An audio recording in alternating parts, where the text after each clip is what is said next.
This is all you can do, huh? Pitiable deliverer.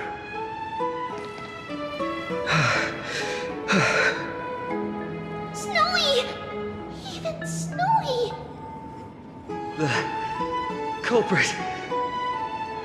The culprit is Mydei. Oh. V!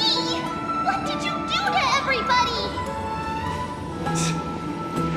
It's just another duel where I claimed victory. Duel? As I expected. On the surface, these two are the mightiest warriors in the Holy City. They're still impulsive youths at heart. Speak up, Mydei. Tell us exactly what kind of foolishness you and Phainon indulged in this time.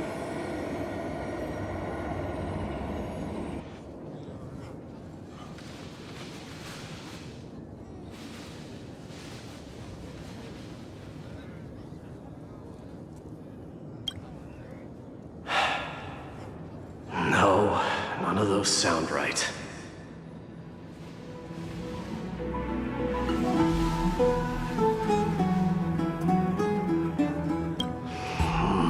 Forget it.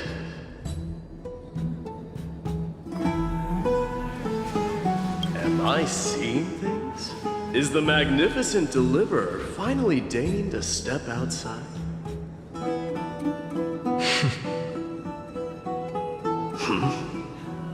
What kind of response is that? Nothing. I was just imitating your usual response.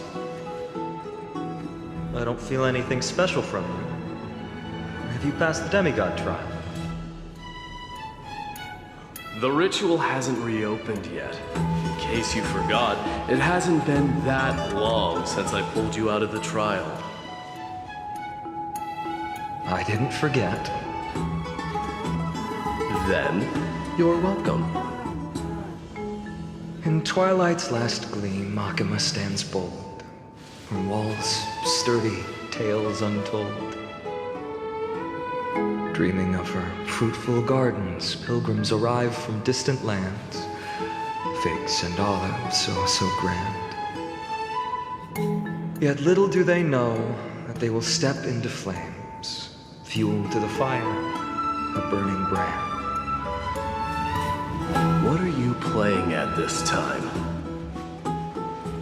I just felt like reciting a few lines of poetry. Surely the Crown Prince of Kremnos knows how to appreciate poetry, right? Kremnoans steer clear of such weak literature. But my library doesn't lack collections of this kind. These lines express the poet's yearning for their home, just as Akama is distant from many people's homes. I know how to interpret poetry, Haikis. There's no point in pretending to be profound, my friend. Thank you for helping me out when I was in a tight spot, but it seems to me that you aren't prepared for the trial either.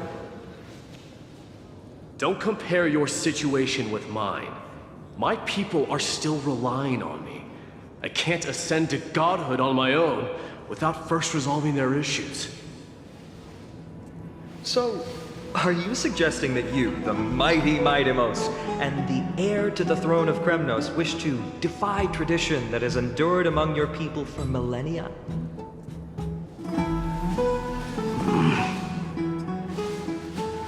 Still thinking about what I should do.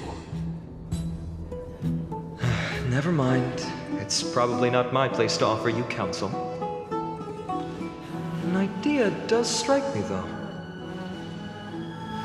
Go ahead. Let's see what terrible ideas you've come up with this time. Maybe we both need to relieve some stress. Come, Mydei, let's recommence our previous competition. This time, we'll see who can stay in the super hot bath for longer.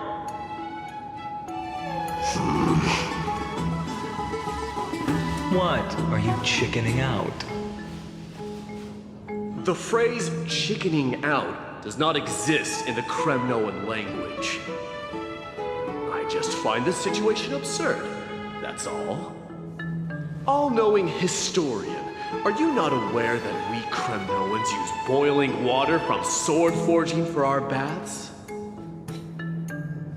Looks like I'll have to teach you some royal etiquette today.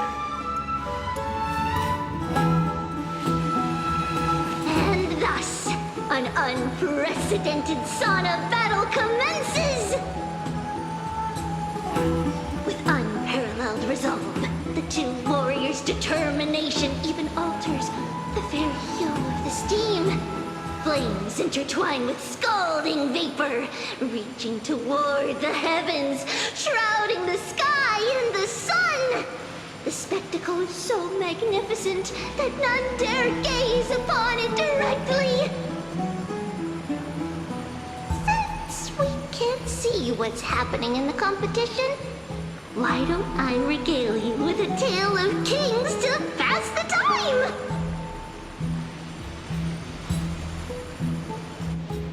Do you recall the legend of the Gorgo lion mentioned by a certain veteran? The central figure, the main character, was not the sole sovereign of that land. An oryx stood as its formidable rival. Long before the dawn of Erechrysia, the two beasts started their timeless battle on the plains of Tritos.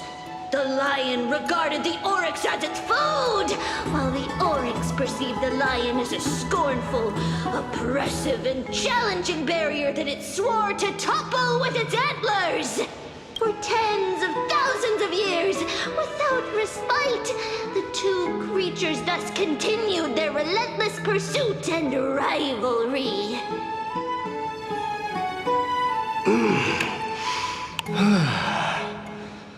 It fixated on its rival's fleeing form in the chase.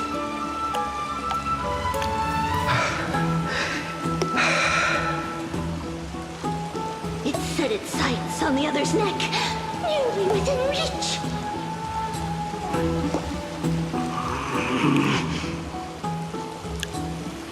It was stuck in a corner.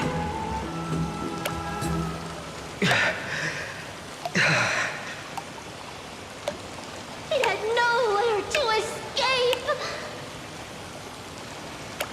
On the land of Amphoreus, some lives meet their end at dusk, some at dawn, and yet others are fated to perish under the blistering sun at noon.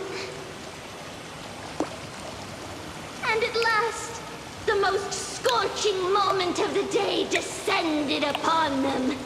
The formidable hand of fate heeded their call and arrived! My lords, would you like me to reduce the temperature a little?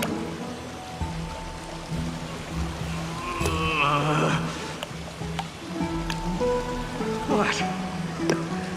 You're chickening out already?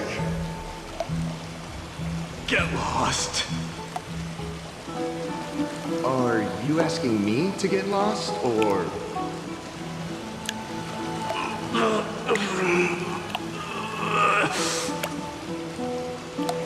Do whatever you want. Oh, please forget my presumptuousness, my lords.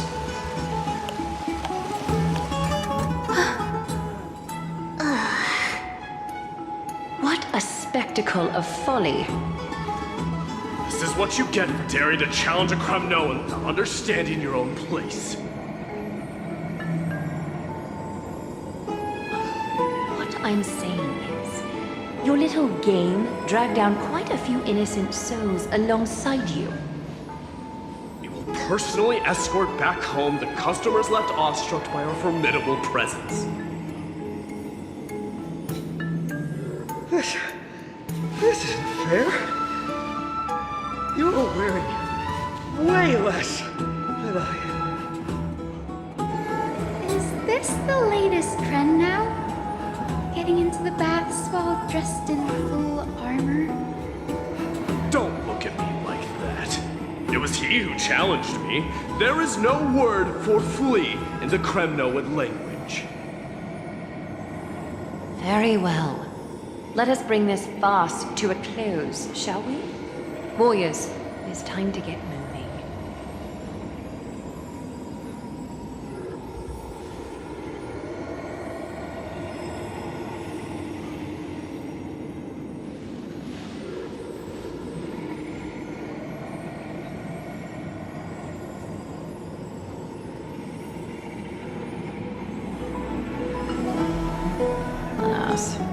The Flame Chase journey is destined to be a lengthy one, replete with obstacles. But thanks to those two, all the gloom has vanished into thin air. Though we just had quite the commotion, it's not every day we find the Marmoreal Palace this serene. Shall we continue with our previous plans? Hyacinth, would you care to join us? Such an empty bath is indeed a rare sight. I was looking forward to unwinding after work. I'd be delighted to accept your invitation, Lady Treevee. How about we go to the biggest bath?